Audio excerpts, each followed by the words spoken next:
होता है खुद को जब हम बाहर। बीजेपी को इस बात से तकलीफ नहीं है कि खेसारी लाल क्यों चुनाव लड़ रही है। बीजेपी को इस बात से ज्यादा तकलीफ है कि वो आरजेडी और इंडिया गठबंधन से चुनाव क्यों लड़ रही है।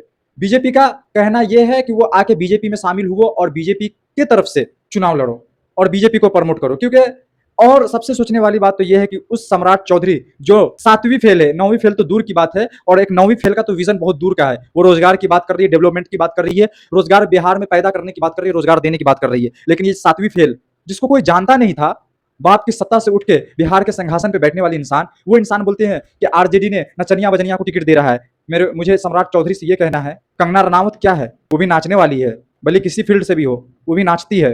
रवि किशन क्या है? वो भी नचनिया है। मनोज तिवारी क्या है? अश्लील गाना गाने वाला नचनिया है। और निरहुआ, ये भी अश्लील गाना पे डांस करने वाला, इसको सांसद बना दिया गया है। और मैं ये तो धोती खोल रहा है। खेसारी लाल यादव छपरा के विकास की बात कर रहा है, छपरा को आगे बढ़ाने की बात कर रहा है, बिहार की बात कर रहा है, बिहार के विकास की बात कर रहा है। और पूरे केंद्र से लेकर बीजेपी एक खेसारी लाल को हराने के लिए बिहार पहुंच गई है और खेसारी लाल के यादव के बारे में अनाप शनाप बक रहे हैं।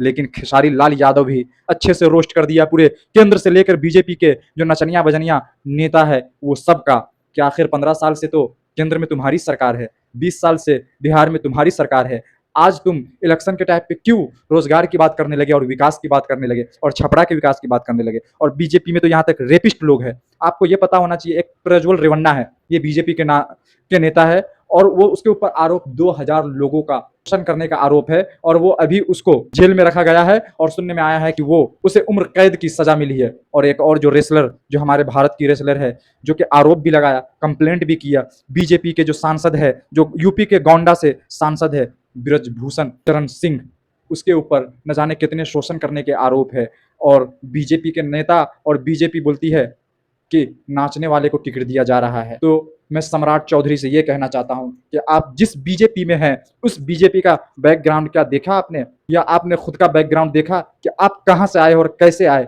आप तो 7वीं फेल है, जो एक एफिडेविट होता है उसको हाफिडेविट कहा जाता है। इससे मालूम पड़ता है कि बिहार का कितना विकास हो सकता है और बिहार को बीजेपी कैसे विकास की ओर लेके जा सकता है। ये है इन लोग बीजेपी वालों का असलियत। और ये लोग बात करते हैं नचनिया बजनिया को टिकट देने वाले, सबसे ज्यादा नाचने वाले इंसान तो तुम्हारे पार्टी में है। आप अपने पार्टी को देखो और आज बिहार के विकास की बात कर रहे हो तुम। 20 साल से कहाँ थे? 20 साल से क्यों नहीं विकास की बात किए और आज तुम विकास की बात कर रहे हो। तो ऐसे लोगों से सावधान रहना चाहिए और जो हिंदू मुस्लिम की राजनीति करते हैं उसको ताली नहीं बजाना चाहिए, उसको चप्पल मारना चाहिए। और जो लोग ताली बजाते हैं ना हिंदू मुस्लिम की राजनीति पे, उससे बेवकूफ इंसान कोई नहीं है।